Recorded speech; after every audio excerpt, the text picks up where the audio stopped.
por Éxito. Son ahora las 7:42 de la mañana. A ver, los salarios de los profesores. Primera vez que lo hablamos en el programa, no para nada. Años hablando del salario de los profesores universitarios en Venezuela. Ahora, en 2025 se encuentran entre los más bajos de América Latina, cosa que tiene años también.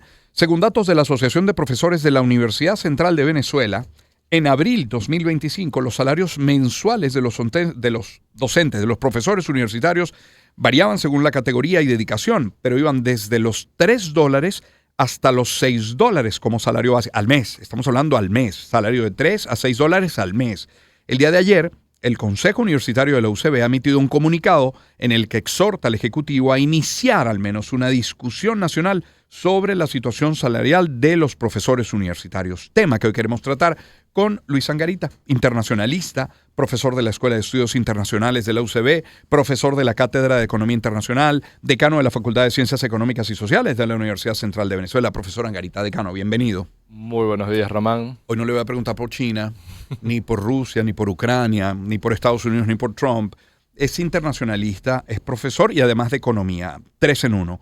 ¿Cómo evaluar, decano Angarita, el salario de un profesor? Primero en casa, no miremos fuera. Primero revisemos el salario en casa, en la Universidad Central, en Venezuela. Pero luego cuando se asoman al mercado latinoamericano, ¿qué ven? Un drama.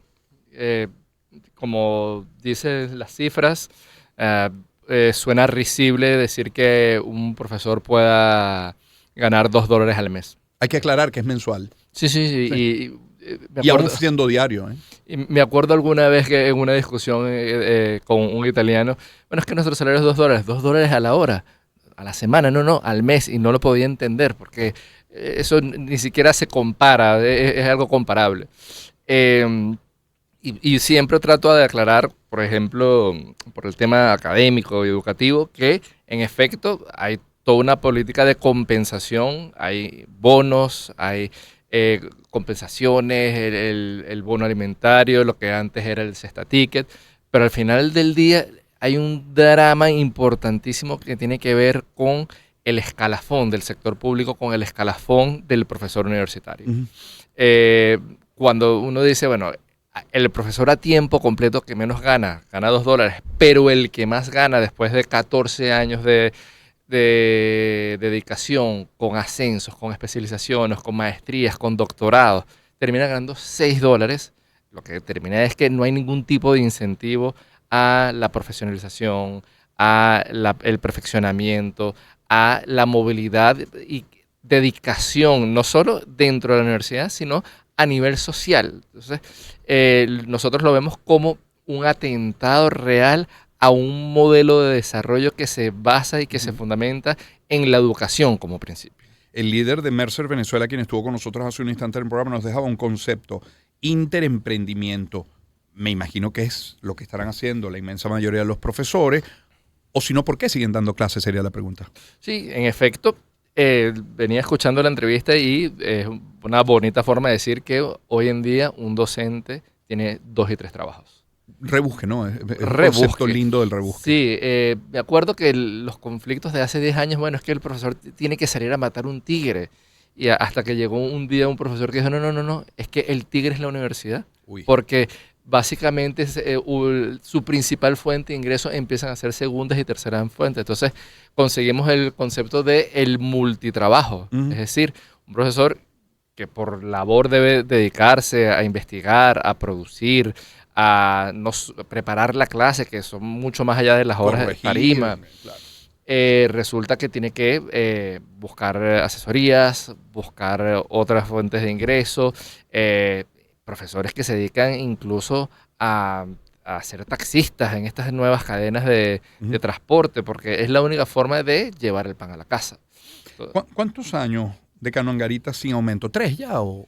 Bueno, la Asociación de Profesores tiene un conteo interesantísimo. Hoy cuenta 1.175 días, es decir, 3 años y algo. Y le pregunto ahora sí, partiendo de que es profesor de la Cátedra de Economía Internacional, ¿qué ha pasado con nuestra economía en 3 años? Porque, a ver, 3 años sin aumento sería lógico en una economía sin inflación, por ejemplo. No, por el contrario.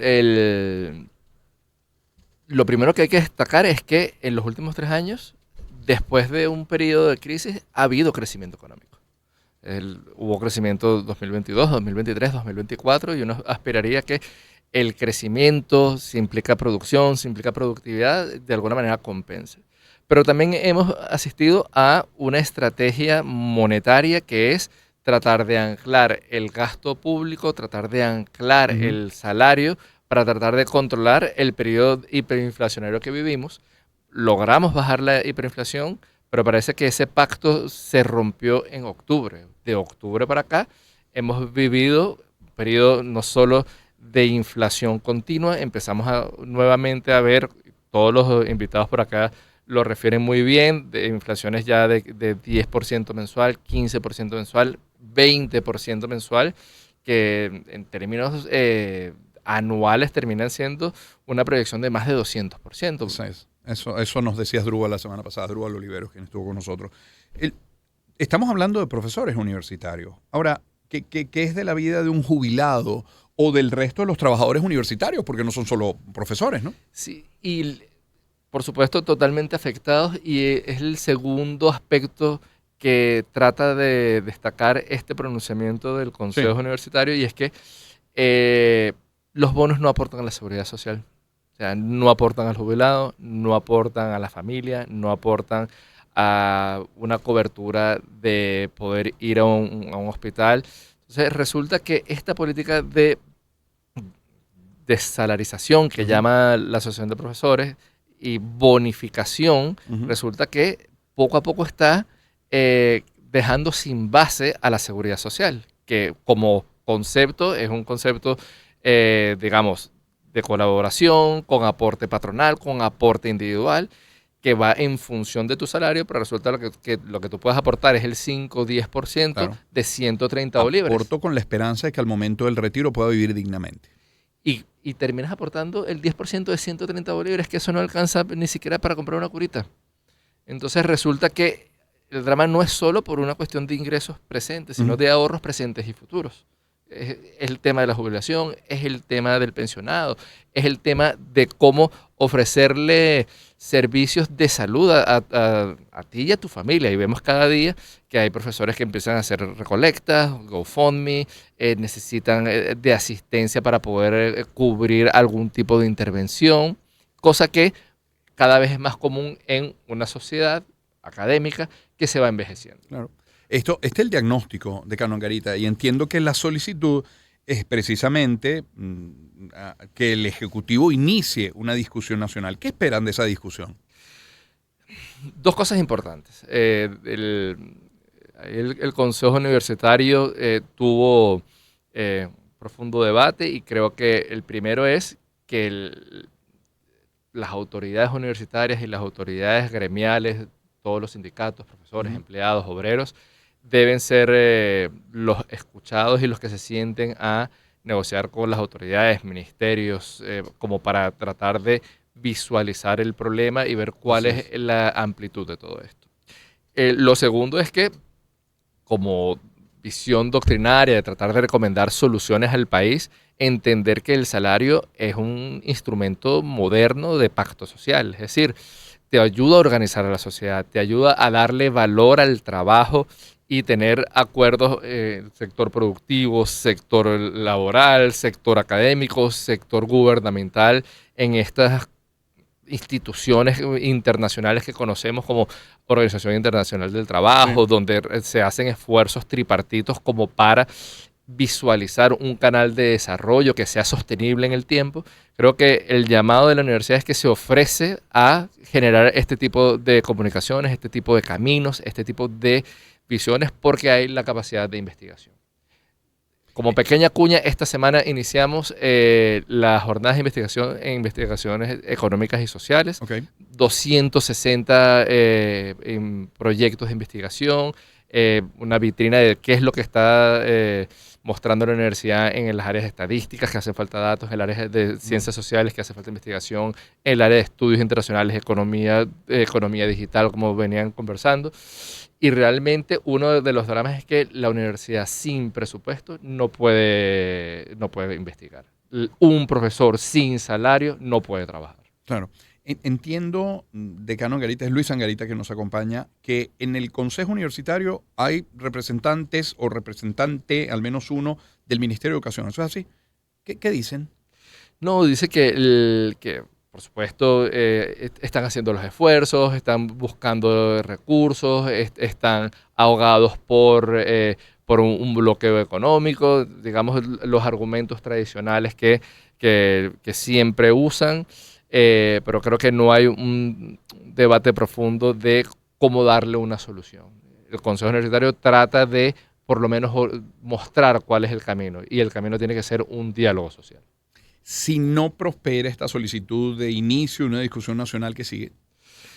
No, mantener la universidad es complicado. Una de las cosas que decía, la universidad se está envejeciendo, porque es que no hay forma posible de atraer profesores jóvenes. O sea, no es competitiva la universidad. La universidad, el que quiera quedarse en la universidad investigando, el que fue preparador, el que fue el premio al mérito estudiantil, el que quiere hacer un posgrado para habilitarse, resulta que no ve en la universidad un espacio que lo pueda acoger porque le ofrezca algún tipo de refugio. La universidad se priva de captar al mejor talento de las nuevas generaciones. Entonces, le toca a la universidad tratar de, para ser sostenible, buscar nuevas formas de ingresos, pero seguir insistiendo en una lucha reivindicativa, porque no es solo gremial, no es solo laboral, es un tema institucional para la universidad. Decano, agradecido por su visita esta mañana, muy gentil como siempre. Muy buenos Gracias días. por acompañarnos. Luis Angarita es internacionalista, es profesor de la Escuela de Estudios Internacionales de la Universidad Central de Venezuela, profesor de la Cátedra de Economía Internacional, decano de la Facultad de Ciencias Económicas y Sociales de la UCB de la Universidad Central de Venezuela. 7:54, ponemos algo de música. Puede ser esto de Bruce Springsteen, que haya por título Bailando en la Oscuridad.